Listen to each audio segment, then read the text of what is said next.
こんにちは、ゆうです。今回はマイデザリクエスト企画第2弾で募集したデザインがようやく完成しましたので発表していきたいと思います。マイデザリクエスト企画とはチャンネル登録者様1万人突破記念で行った企画で、皆様から自分の島の旗に使いたいマイデザインをリクエストしていただきました。いただいたリクエストをもとにデザインを制作し、デザインの配布、ブログでのドット絵公開もいたします。リクエストしてくださった方はもちろん、他の方もアレンジをしたりしてたくさんの方に楽しんでいただきたいと思います。本当にたくさんの方にご参加いただきまして、リクエスト数はなんと135件となりました。おかげさまでこの動画を出すまでに登録者2万人も突破いたしまして、皆様改めてありがとうございました。島づくりが進んだ関係ですぐにまた企画を行うことができないのが大変申し訳ないのですが、また落ち着きましたら記念のタイミングで行っていく予定です。今回はいただいたリクエスト内容と一緒にデザインを発表していきますので、どんなリクエストがあったのかなという点にも注目してもらえたらと思います。ちなみに今回はリクエスト数もとても多かったので、まず内容だけを抜き出してリストを作るところから始めました。かなり詳細にリクエストしていただいたので、ほとんどのデザインでカラーパレットをいっぱいまで使っています。それから縁取りの指定がないリクエストにつきましては、使いやすさを考えてシンプルなデザインにしています。また以前はかぐりメイクに使えるように模様を考えたりしたのですが、リクエストの内容的に今回は旗に使うことを第一に考えた方がいいのかなと思ったので、かぐりメイクには少し使いづらいかもしれません。本当はいただいたリクエストをすべて作りたいところではありますが、厳選をさせていただき34種類のデザインを作らせていただきました。今回は総デザイン数の中に派生デザインがほとんど含まれていないので、第1弾の時よりもかなり多くのリクエストにお答えできたかなと思います。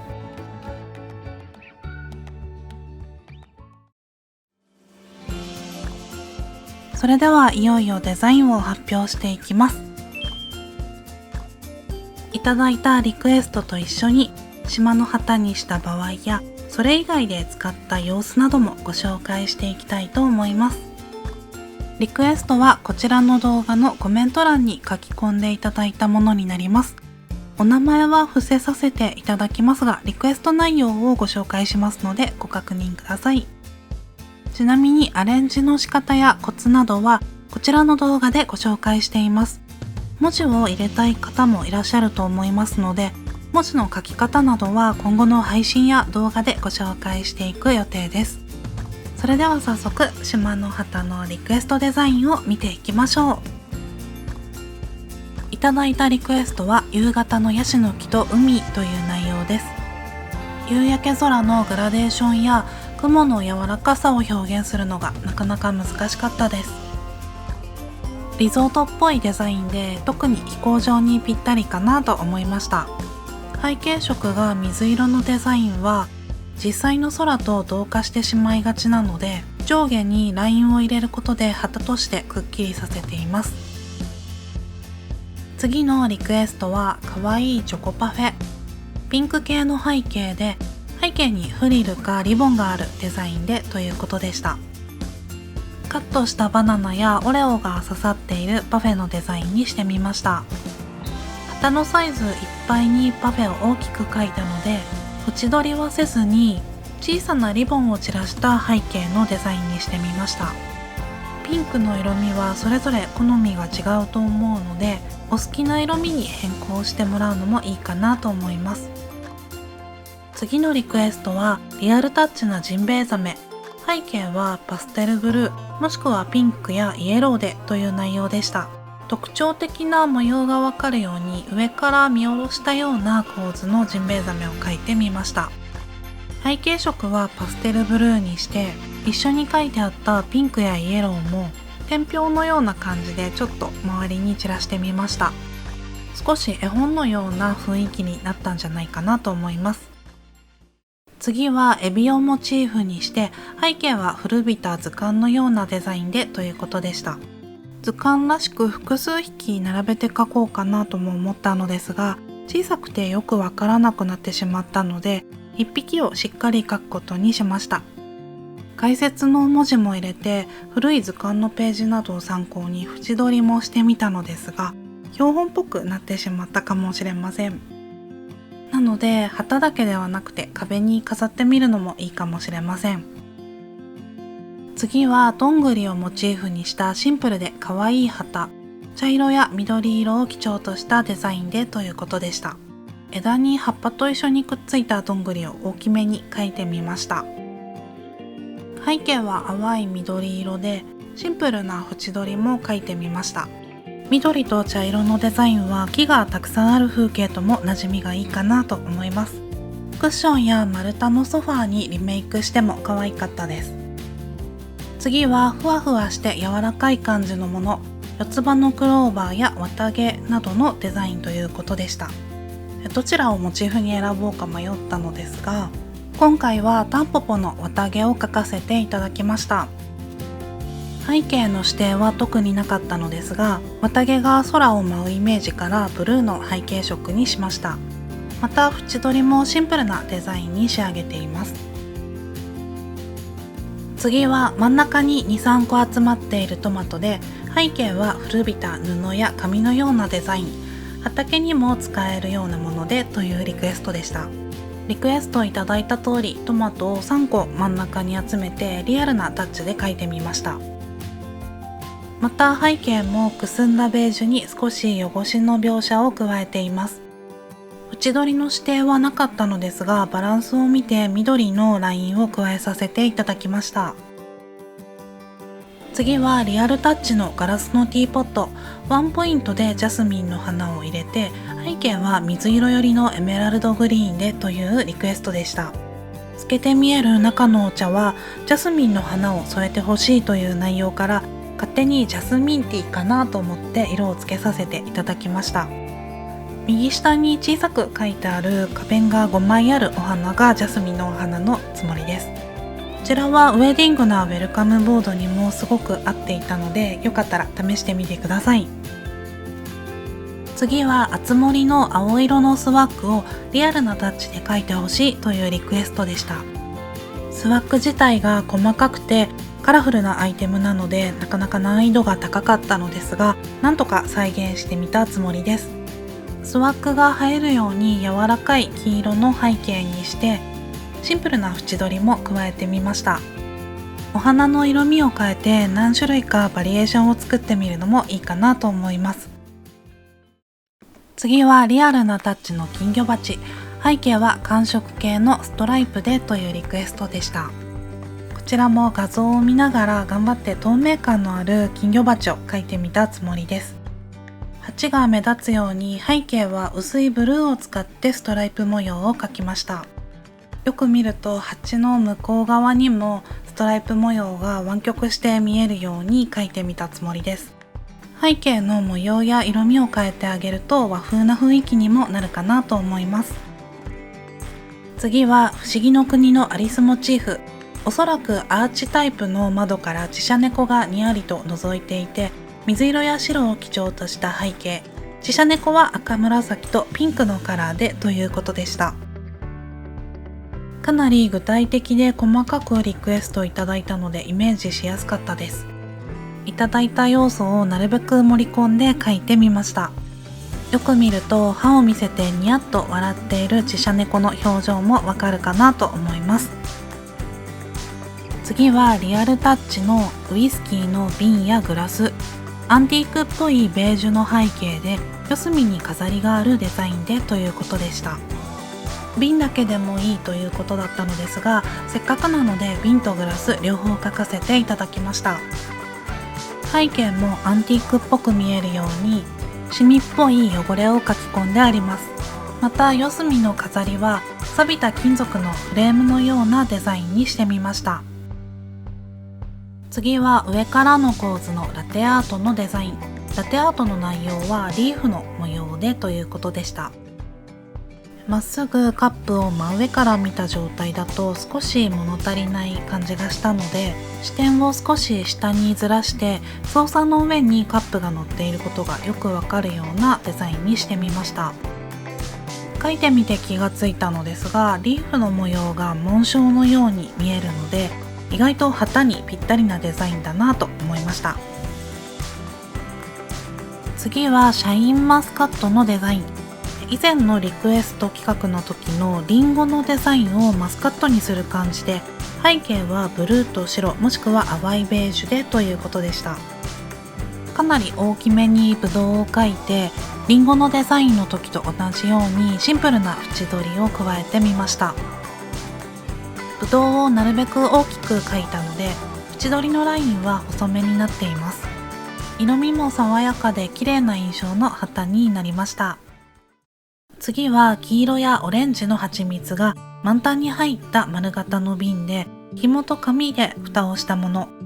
背景はライトブラウン系の色味で枠なしでというリクエストでした。なるべくいただいたリクエストの内容を盛り込んで書いてみたのですが、リクエスト内容からイメージを膨らませて瓶にラベルをつけたり、小さな白い花も添えてみました。シンプルなデザインでお店屋さんや養蜂所の看板なんかに使えるんじゃないかなと思います。次はペンギンまたはバケツのモチーフ。少しリアルなタッチでアンティークのような雰囲気。背景の色は淡い海を感じさせる色でということでした。そして今回はバケツではなくてペンギンを2羽描かせていただくことにしました。アンティークな雰囲気というのがなかなか難しかったのですが、背景のブルーをくすんだ色味にしてグラデーションにしてみました。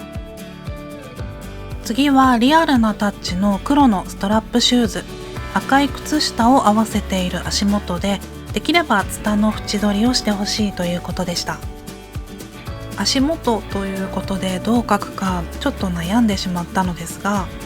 靴屋さんなどのエンブレムを参考にして横向きのストラップシューズを大きく一足描いてみることにしました。背景色の色味を変えていただくともう少し違った雰囲気になるかなと思います。次はカゴに収穫されたアプリコットのデザインです。もう一方リアルなタッチのアプリコットをリクエストされた方もいらしたので、共通のリクエストデザインとして見ていただけたらと思います。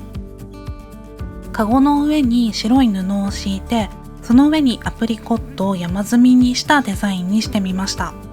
背景色はナチュラルな雰囲気になるようにくすんだグリーンにしています。こちらも果樹園やフルーツ屋さんの看板などで使えるデザインかなと思います。次はお弁当をモチーフにして落ち着いた色味の和テイストな背景でということでした。和テイストということでお弁当箱も曲げわっぱをイメージして描いています。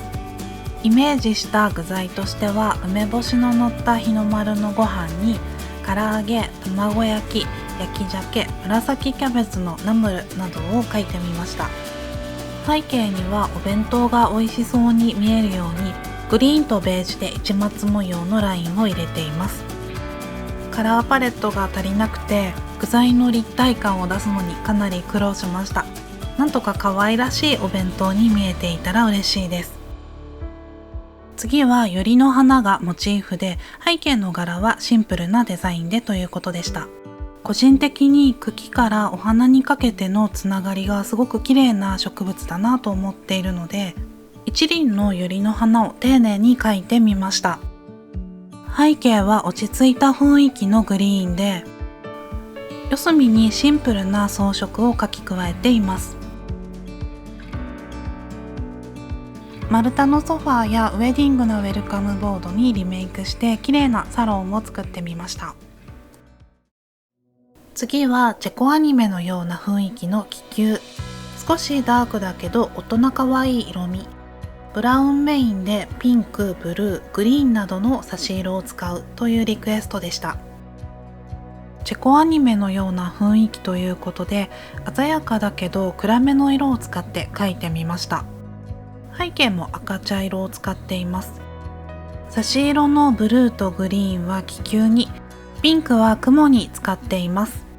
普段は白っぽくて淡い色味ばかり使っているので、この色味はかなり新鮮でした。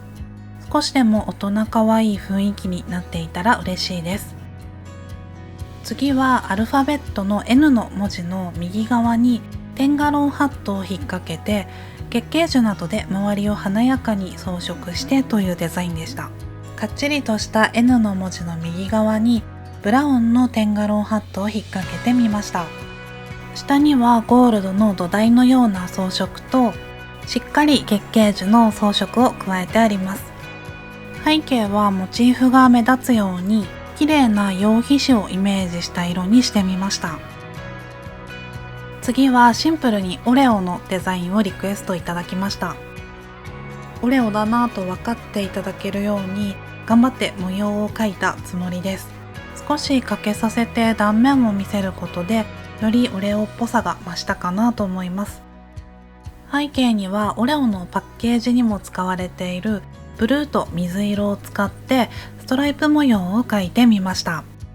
意外と爽やかで夏っぽいデザインになったかなと思います。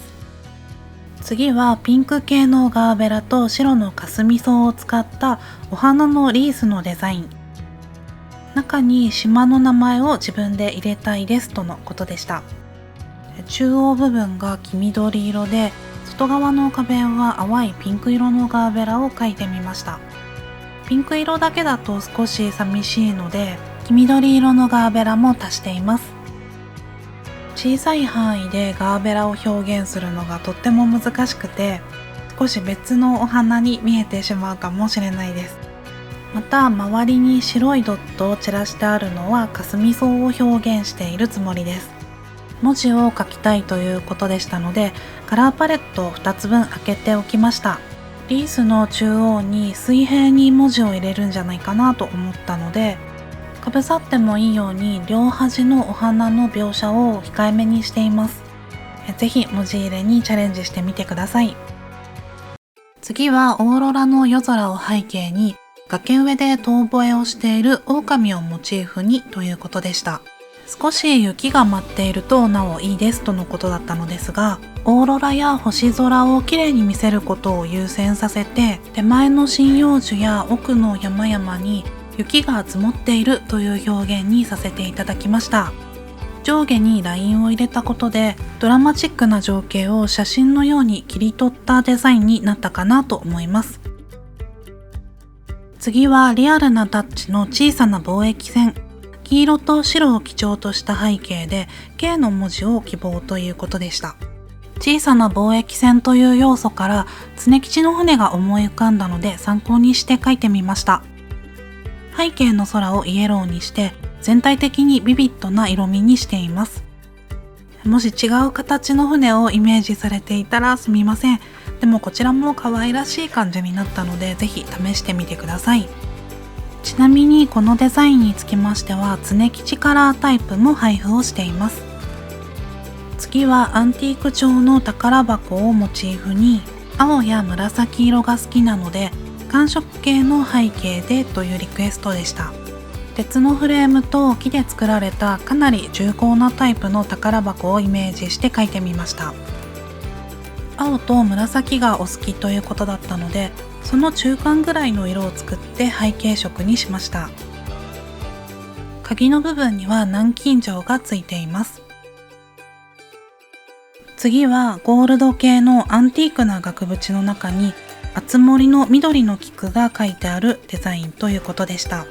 ゴールドのかなりしっかりしたフレームを描いて厚森の菊をということだったので、地面に割っている時の状態を見ながら描いてみました。お花が小さくなってしまい細かい描写があまりできなかったのですが、旗にして遠くから眺めると菊っぽい細かい花弁がわかるかなと思います。次はナチュラルなタッチで真ん中に厚森のキッズテント、背景は緑色のグラデーションでというリクエストでした。こちらも白いキッズテントを見ながらかなり細かく描いてみたつもりです。テントの白が目立つように背景はくっきりとしたグリーンでグラデーションを作りました。島の旗だけではなくてキャンプ場の看板にも使えるかなと思います。次はひまわりをモチーフに真ん中に一輪もしくは風景画のひまわり畑のような感じで、全体的に黄色でポカポカと優しい雰囲気でというリクエストでした。どうしても黄色のような明るい色は屋外では白飛びしてしまいがちなので、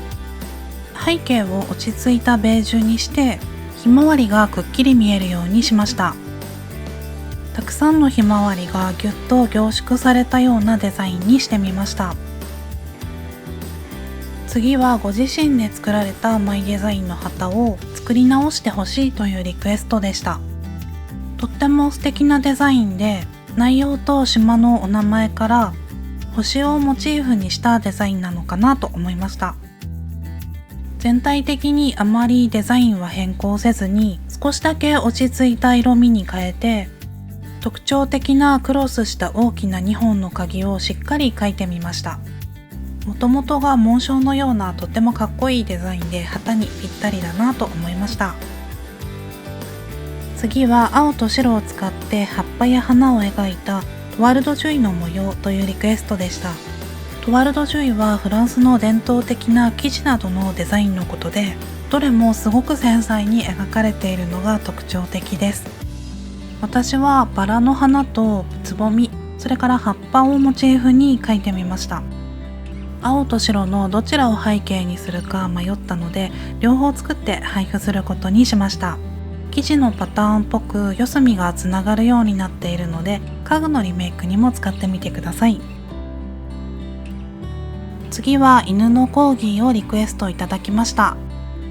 細かい指定がなかったので、色や構図、背景デザインなどはこちらで考えて作らせていただきました。なんとかコーギーの可愛らしい表情を表現したくてお顔を大きく描いてみました。背景色のブルーは活発で元気な様子をイメージして選びました。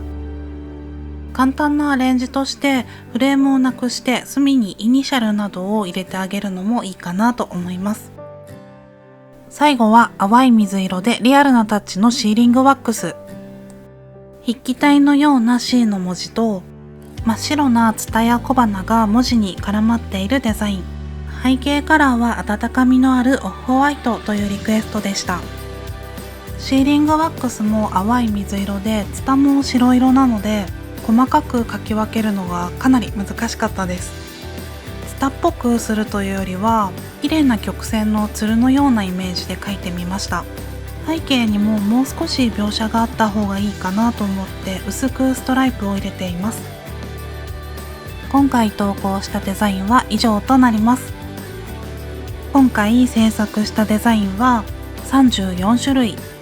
差分を含めて37個配布を行っています。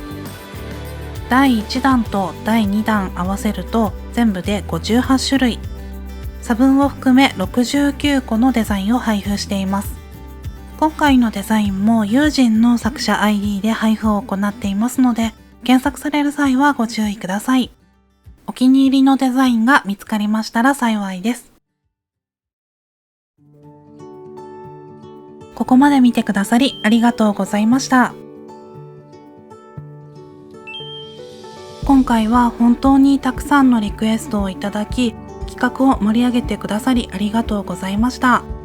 今回の発表で残念に思われた方も多いとは思いますが、一つ一つ心を込めて制作し、できるだけ多くのリクエストにお答えできるよう頑張りましたので、ご理解いただけますと幸いです。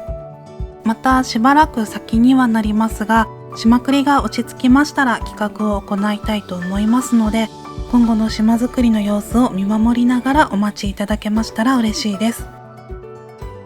またブログでは第1弾の企画のデザインをすでにドットへ公開しています。今回作ったデザインも順次公開していきますので、色味を変えたり内容を組み合わせたりしてオリジナルのデザイン作りにもぜひ挑戦してみてください。今回の動画の内容やデザインを少しでも気に入っていただけましたら、チャンネル登録やいいねボタンを押してみてください。今後の制作の励みになりますので、ぜひお願いいたします。それでは今回も拙い動画ではありましたが、最後までご視聴くださり本当にありがとうございました。また次回の動画でお会いしましょう。